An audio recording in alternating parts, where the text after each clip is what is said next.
మీకు గుర్తుందా, సమంత నాగ చైతన్య విడాకులు తీసుకుంటున్నప్పుడు సమంత పిల్లల్ని కంటానికి ఒప్పుకోవట్లేదు, పిల్లల్ని కంటే నా బాడీ షేప్ మారుతుంది, నేను పిల్లల్ని కనను అని నాగ చైతన్యకి తెగేసి చెప్పింది.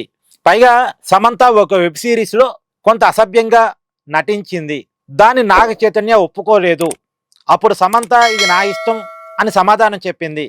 దానివల్ల వాళ్ళిద్దరికీ మధ్య మనస్పర్ధలు ఏర్పడ్డాయి.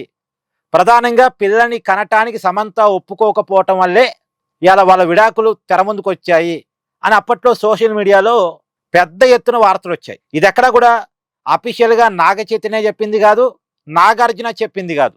కానీ కొంతమంది మాత్రం ఈ వార్తను సోషల్ మీడియాలో పెద్ద ఎత్తున నడిపారు. కాకపోతే ఈ వార్తల్ని ఎక్కడా కూడా నాగ చైతన్య కానీ నాగార్జున కానీ అఫీషియల్గా ఖండించలేదు కూడా. కానీ సమంత మాత్రం ఖండిస్తూ వచ్చింది. ఇలా ఒక మహిళని పాయింట్అవుట్ చేయడం కరెక్ట్ కాదు అని చెప్పుకొని వచ్చింది. తీరా సీన్ కట్ చేస్తే ఇప్పుడు సమంత తల్లి కాబోతుందట.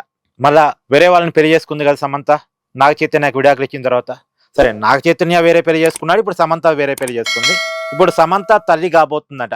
ఈ మధ్యనే సమంతకు ఒక బిగ్గెస్ట్ హిట్ మూవీ వచ్చింది, మా ఇంటి బంగారం అని చెప్పేసి. ఇప్పుడు ఇంకొక శుభవార్త ఏంటంటే సమంత తల్లి కాబోతుంది. ఈ మధ్యకాలంలో సమంతకు ఆరోగ్యం బాగాలేదు, చాలా కాలం సినిమాలకు గ్యాప్ ఇచ్చింది. నాగ చైతన్యతో విడాకుల తర్వాత కొన్నాళ్ళు సినిమాలో నటించినప్పటికీ తర్వాత అనారోగ్య సమస్యలతోటి ఒక లాంగ్ గ్యాప్ వచ్చింది సినిమాలకి.